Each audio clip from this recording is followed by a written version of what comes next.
But good evening, everyone. We are starting lecture part 2 of partial differential equations. In the last lecture on partial differential equations, we just discussed some general aspects of partial differential equations.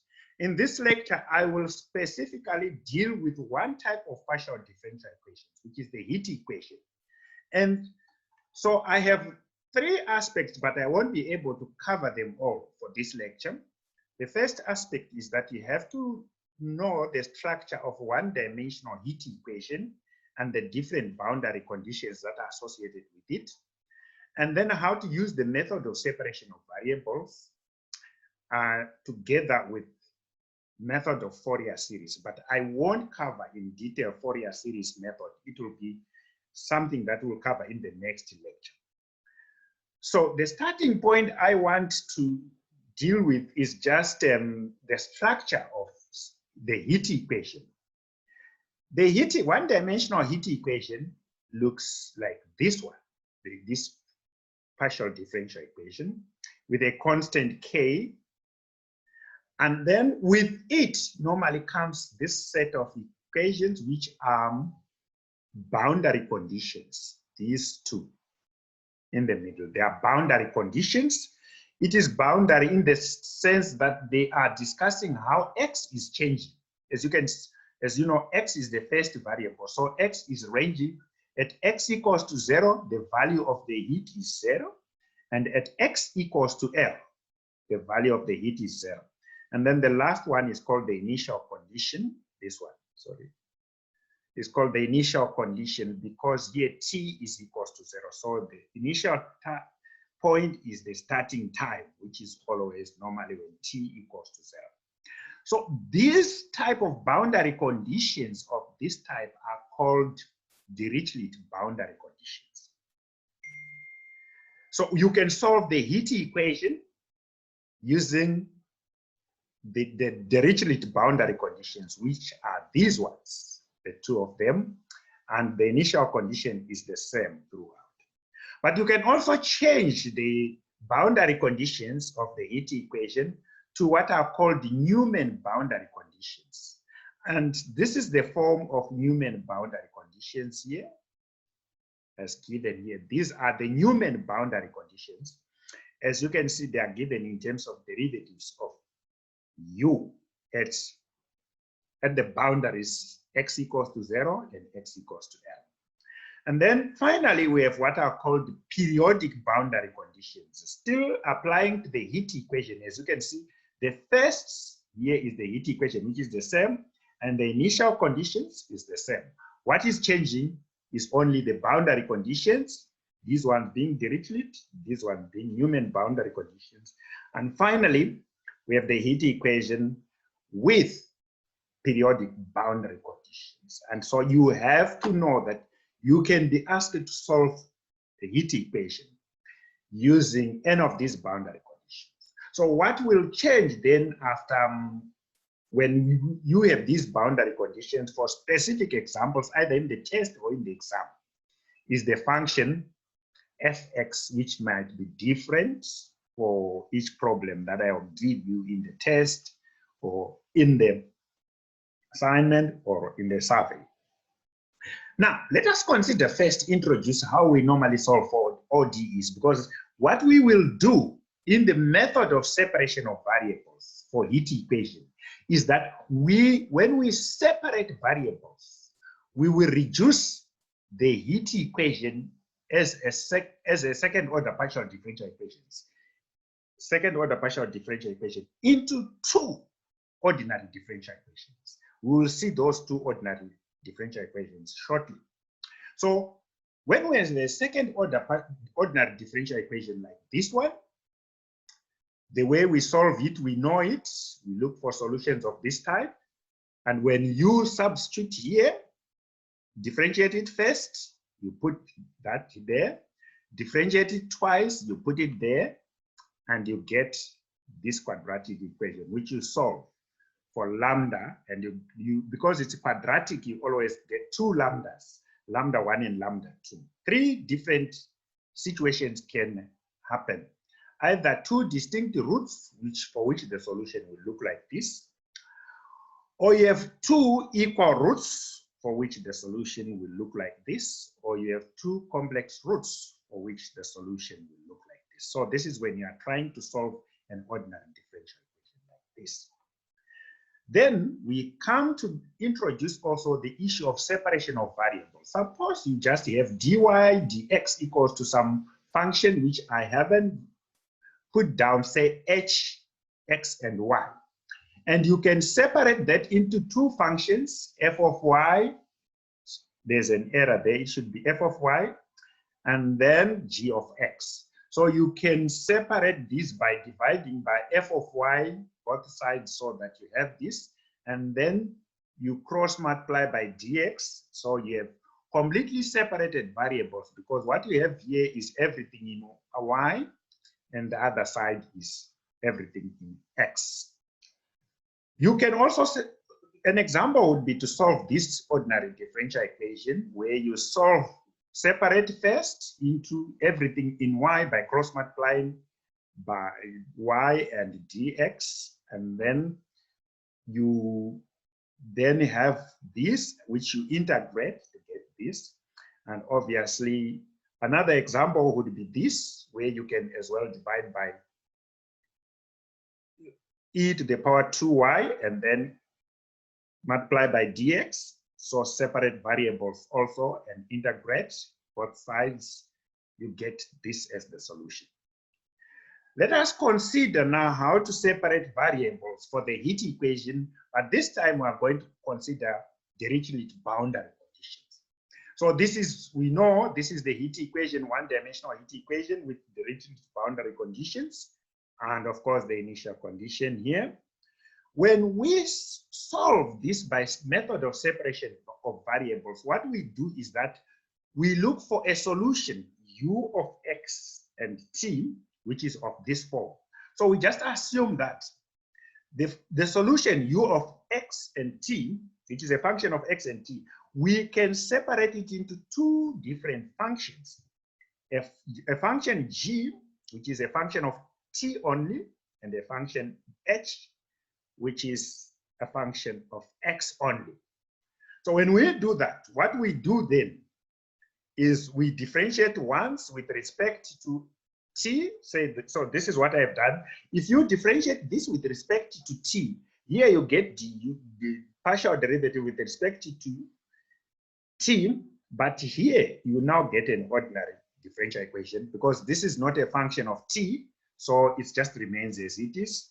And when you differentiate also with respect to x, gt remains as it is, but h, because it's a function of x, is differentiated. But it's ordinary because it is a function of one variable. And finally, when we consider second partial derivative of u with respect to x, g will just remain constant, but again, you have second order derivative. Now, in place of this and this, you know that in the heat equation, we only have partial derivative of u and second order partial derivative of u. If we don't write this, but substitute with this by the left-hand side, what we will get is this as differential equations, as you can see it. And if you divide both sides by gt and hx, you know, if I divide by hx here, it means hx will go off, but you will have hx below here, isn't it? And similarly, if I divide by gt both sides, gt will be here, but here gt will divide each other. And eventually, this is gt dot, which I'm trying to abbreviate this derivative of g with respect to t by g dot t. And so you have functions of t only this side and functions of x only this side. And we say that, we make an argument that since the left-hand side is a function of t only, and the right-hand side is a function of x only, they are only equal if they are a constant. So I put a function, I put it like a constant lambda, just choose. You can choose it to be negative or positive. It doesn't change anything. Then what will matter is the things that follow. So remember, we are trying to solve the heat equation here, but now we have completely separated variables because we have now put it, this function of t only, this function of x only. The next thing now is to say, okay, we can solve this part alone first because it is an ordinary differential equation. We can also consider that this is not there, this middle part, but consider only a function of gt, which is equals to lambda. And therefore, what we will have is that we have what is called an eigen. When we consider only a function of gt, which is this portion, we will have what is called an eigenvalue problem. And that is the one that I'll consider first because we have already separated variables. So I'll show you how to solve this one, which is a second order ordinary differential. If you multiply by hx both sides, what you will get is this ODE. But the initial condition, you know, the Dirichlet boundary conditions now become these ones. They have changed from what they were. So we have this ordinary differential equation, which we have to solve subject to these two boundary conditions. And hx here, the function, I'm defining it, and lambda, I'm defining them for the first time. Lambda is called an eigenvalue, and hx is called an eigenfunction. So now we can solve that using that method. It's a second order ODE by looking for a solution of this type. And you go through the three cases, two distinct roots in which you get hx being equal to this, and two repeated roots, you get a function hx like this, and two complex conjugates, you get this. This shouldn't be difficult because what I have done is that I've looked for solutions of this type. What is happening? So I've considered a solution of this type on this second order ordinary differential equation. So you can do exactly as we have done where? Here. Remember, at the second order ordinary differential equation, you look for solutions of this type, and there you end up with quadratic. But unfortunately for this one, our quadratic equation is only this one. And therefore, you get the two roots. You get two distinct root situations in which hx will be like this. But if you apply the Dirichlet boundary conditions, you remember it says that h0 equals to 0 and hl equals to 0. So where there is x, so it means that hx will be, h0 will be 0, so you put 0 here, and here you put 0. Where there's x, and here you put 0. You do again, here you put L. When you put L, this will be 0, and you put L there, and you put L. If you solve those simultaneous equations in C1 and C2, you'll get that C1 and C2 are equals to 0. So this is not a viable. You won't get the eigenvalue because what it means is that H will be 0, and therefore it's not what you look for. And C, you can also do the same with here. Apply the, when you have two repeated roots, apply the new Dirichlet boundary conditions, you can get this situation. But if you try the third one, you'll get this and apply the Dirichlet boundary conditions, which is h equals to 0 would imply C1 equals to 0. But HL equals to 0, remember these were the two Dirichlet boundary conditions, would give you sine sine this equals to 0. But by this, for this to be 0, it means this quantity ought to be n pi, because sine will only be 0 at n pi, for each n pi, where pi can be 1 or 2, 3. And therefore, you can try divide by L both sides here, multiply, and you get, for each n, you get a lambda, and you get this. So your hx, your hn for each n will be this.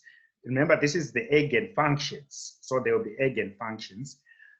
But when you have Newman boundary conditions, things will be slight. You get, it will be still the same second order ODE.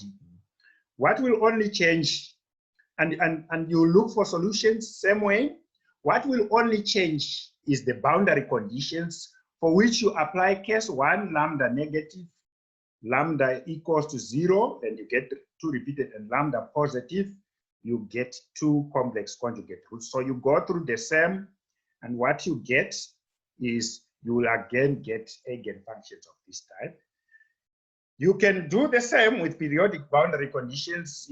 For periodic boundary conditions, you will get your eigenvalue problem being like this. And what then happens is, again, you go through the different 3 cases, lambda negative, you get 2 distinct roots, lambda 0, you get the repeated roots, lambda positive, you get complex conjugates. So again, you apply but the periodic boundary conditions will give you 2 eigenfunctions, this one and this one. You can go through the details. But remember, we had g, a function of g as well. You can also solve it with respect by cross multiplying with lambda, and you solve it. Now you have a function g and you have function h. And you remember, we were looking for solutions u of this type. But these solutions are for every n from 1 going to infinity. So you are going to get un, which is dependent on n. For every n, you get a different eigenfunction. And therefore, you remember we were multiplying g. This would be g, and this would be h, the function of x only. So by the principle of superposition, the principle of superposition says that if u1 is a solution of the ODE and u2 is a solution, the sum of those is a solution also. So this is by applying the principle of superposition, I have that the overall solution would be this. Finally, you remember we have used boundary conditions now, and we have separated variables, and we have used the boundary conditions to get this. But what we haven't done is to use the initial condition. The initial conditions would require us, remember they were equals to, it is in time equals t equals to 0. So you get this. Now, if you take this and put t equals to 0 throughout here, you know this will give you 1. So you get u, which is equals to u, which is at time t equals to 0, which is equals to a function of fx, which is this. And I will stop here because getting this quantity is saying that a function fx is equals to a Fourier series. This would be a Fourier series. And to get Cn, you will have to know the method of Fourier series. And when you get Cn, then from the Fourier series method, you put it back here, and that is your solution for the heat equation. So I will discuss about the Fourier series method of how to get Cn in the next lecture. But for now, I want to thank all of you who have been here. We meet again next time when I discuss about the Fourier series method. Thank you. Goodbye. Thank you, sir. No questions, because we can have a lecture where we have questions, because my whatever will be too big.